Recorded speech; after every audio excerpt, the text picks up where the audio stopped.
shmoney, shmoney, shmoney, shmoney. Shmoney. Dre don't ever hit me with the background vocals, never. You was already doing the background vocals. Anywho. Some people got to have it. That's the same song? We're going to do a whole nother video on Bre's knowledge of music. You love me like yeah. You love me like no.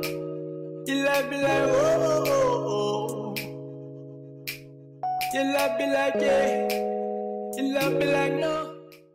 Hey guys, welcome back to our channel. It's Dre Bre, and you're watching Worth the Wait. Today we're talking about that shmoney, honey, getting that money right with Bae, finances all Some day. people got Wait, to you ain't have let me it. even like do my. Some people really need it. Money, money, money, money. Is that the right song? Money. She probably Was that it? Yeah. I mean, give or take, a few words, but that's fine. Yes. Okay. I like that. You hit me with the, what did they call it? That alley-oop? Yeah. Cool. Okay. So, points. The first one is understanding. I'm sorry. Getting your money right with Bae. Now, Oh, did I not say that? Sorry, guys. this is what we're talking about. So right now, we're kind of in a weird situation because we are not married. We're engaged right now. However, we have a business together, and that's our main source of income, and we live together. So pretty much we share finances. Yeah. So this is to help those who are, I guess, entering into a relationship and what you need to do to prepare financially for that. And then kind of people who are together and share the same burdens as far as like bills together and things like that, as far as what we've learned and what's helped us be successful in this space. And I would say, I feel like we're on the other end of it. I feel like every situation you go through like the tough time, and then you get to the point to where you're like on the other end of it. So now you kind of have a better understanding of things, right? Yeah.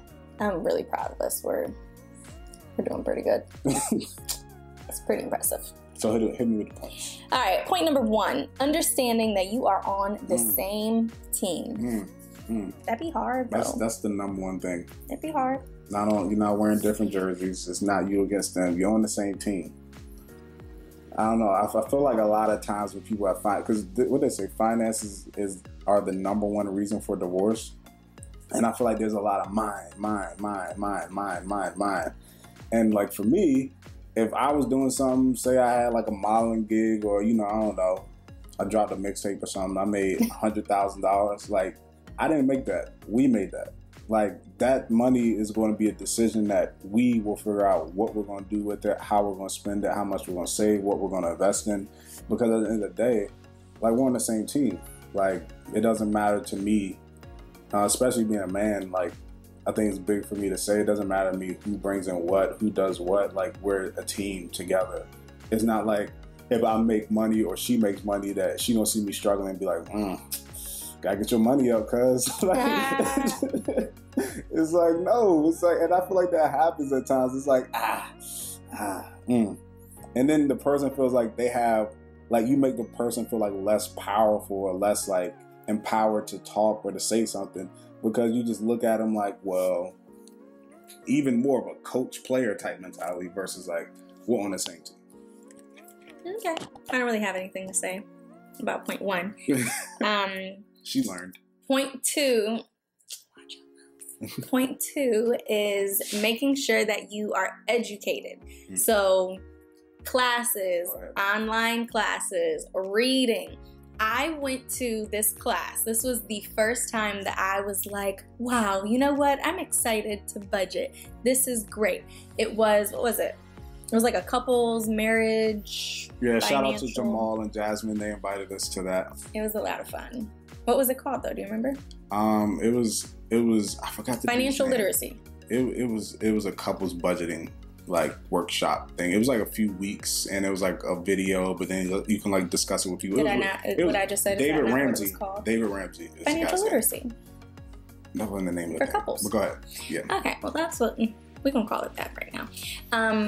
But basically, it was like so cool because it was so realistic, and it really talks about like what couples go through when it comes to like taking, you know, your individual income and making it one, and creating a budget, and how you can set yourself up for success by doing certain things. And so it was cool because we tested out some things. We found like what worked for us, what didn't work for us, and now it's like it's super easy. It's real seamless. I think you need to testify a little bit. Tell the people about where you came from and where you are now.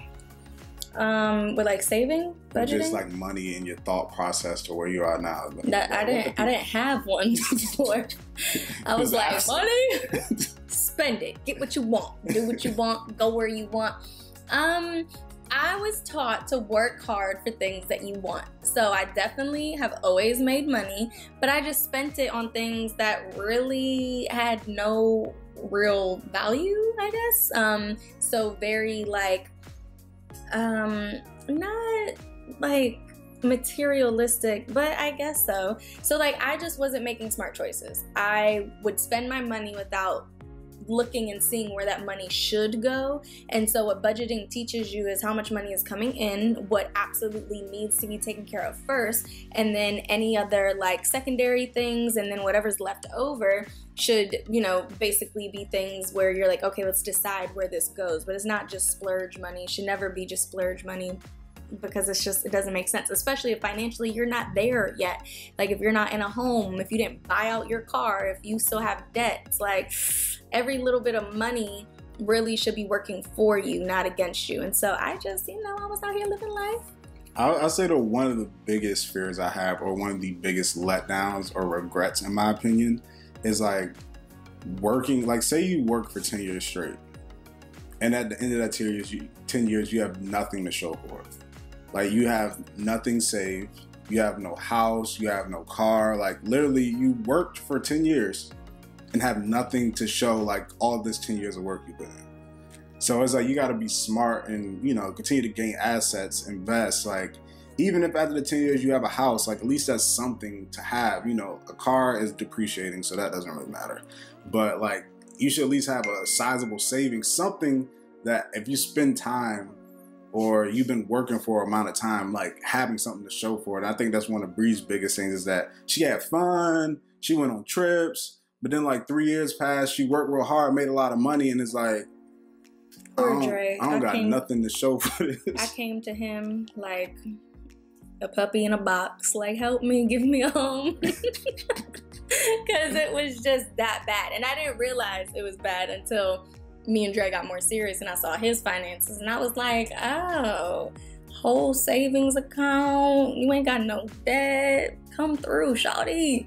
But it wasn't the same on my end because I didn't know. So yes, educate yourself, make sure that you find a way to get passionate about your finances. So a lot of people are starting their own businesses or just wanting to like have a different life 10 years from now. And so figure out what motivates you to do well. And then I think that will help with making smarter choices with your money, because you have to have a plan behind your money. You have to. So, I have the list. Setting goals, which is huge. As a couple, financially, setting goals. Yeah, so setting goals is, and I guess that's part of another point, is we can put communicating desires in there too, because it's kind of the same thing. Yeah. Is that like you have to, like I'll just use our situation. Like with telling Bre like, yo, we gotta save for this, we gotta do that, and we gotta do this. It was times where she was like, yo, this is stupid, like I don't want to do this, blah blah blah, and feeling really like yo, F this savings, F this budget, I just want what I want, and that's it. But then, about a month or two ago, we went past this house, went to an open house, and it was like, we saw this condo, we're gonna end up moving in there, just to let y'all know. That's in the future. It's so pretty. We love it. And then she was like, I've never seen you so excited before. And I'm like, this is what I was trying to tell you, we need to save. I should have recorded you. Y'all, he was excited. That's what I'm trying to save up for. I don't care about no jackets or heels or shoes. She did. But I'm more concerned about, house. The big picture. The big picture and stuff like that. So it's just important because even though what I said made sense as far as like wanting to get a house and saving up for a house and make sure you get your taxes together and your credit and stuff like that, I can't dismiss that there's certain things that she wants too. So things around the house, or like she needs to get like, you know, new winter coats and things like that. So it's just about communicating to each other like, hey, this is what I need. This is what I want. And then you figure out ways together to make that happen. Yeah, I think that for me, like, Dre comes to me at the beginning of every month or at the end of every month and says, all right, Bre, we got this much leftover money. What do you want to do with it? And I'll be like, I mean, whatever you think is good. And then halfway through the month, I'm like, Dre, I told you I needed blah, blah, blah, blah, blah. And he's like, I asked you, you know. And so it's all about communicating, which I'm getting a lot better at. Like my gummies, you know, I communicated that, hey, I think that should be a ticket. Communicating. I think it's just like in the class that we watched as well, it talked about like how there's two people in the house. And it's funny, in a lot of relationships, it seems like there's it's always like an opposite type. Like, it's never really like the same type of people together. It's like you have the one that's like the geek or the nerd, and then you have the one that's like the free spirit. And obviously, I'm the geek or the nerd when it comes to finances, and she's like the free spirit. So when we talk about budgeting, she's just like, oh my gosh, like, it's not fun to me. Even when she tried, we went to the class, she was all excited, and then when we sat down and did it, she was like saying all these things. Yeah, this should go here. I was like, okay, like, all right, do the math. I was like, that doesn't add up. You can't like just make money appear out of nowhere. Yeah. And it's like she got stressed out in like 15 minutes, and she was like, I can't do this. So it's tough, like, but you just have to, and I feel like it's important. Somebody normally should take the lead on it, but it's important for everybody to communicate with one another. And let me just say this. I don't think that finances are a male or female role. I think that as a couple, it could either be 50-50 and it's a team partner thing, or it's definitely okay for the man or the woman to take the lead, because it's just not everybody's thing, but it's definitely not a gender specific role. So yeah, Dre, you gonna keep that lead. And whenever you talk about it again, like, remember you're on the same team. Like, whenever you're making decisions, think about you guys together versus like your own interests. Yeah. You know what I'm saying?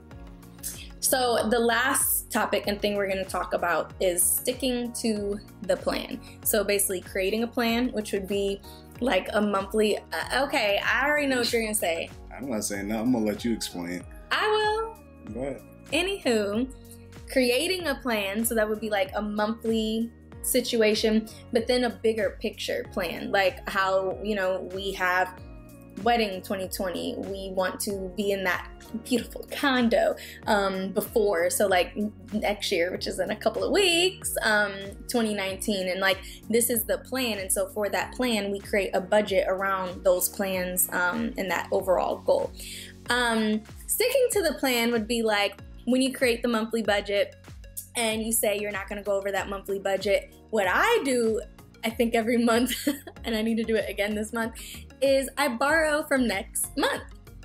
But I have perfectly good explanations, okay? Like, you know, with the Fashion Nova thing, like I ordered stuff and got it on really, like, I mean, it was like 60% off discount, something crazy. So they ended up refunding me, but I don't want a refund, I want the stuff. And so the refund comes back 5 to 10 days, but like the stuff I want is still there. So like I want to get it now, but like, I'm just like, I'll take the money from January since the money's going to go right back, right? That's not breaking the rules. We're still working on it, but you know. Stick to a plan better than me, okay? You got to stick to the plan. You got to have discipline, because at some point, if you don't stick to the plan, then what's the plan for? You know what I'm saying? If you keep breaking the rules or making exceptions or saying, oh, well, I really need this, so I'm just going to do this, or I'm going to dip into my savings because I really want to do this. It's like, no, you set those boundaries for a reason. It's a thought out plan, something that you both agreed upon or on. So you guys need to stick to it. Yes. Stick to the plan. Like Bre. Bre? Like Bre? I meant to say Dre. Okay. Anyways, So that's all we have for you guys today. We hope that these tips have helped you. Make sure you comment below if you're in a relationship, if you're dealing with finances. Let us know what tips we could also share on maybe our next video. And just give us your opinion. Let us know if this helped you out. Yep. So make sure you subscribe to this channel. Make sure you follow us on Instagram at Dre Smith and at Brianna Ponte. And follow us together on Worth the Wait on IG. And as always, we love y'all.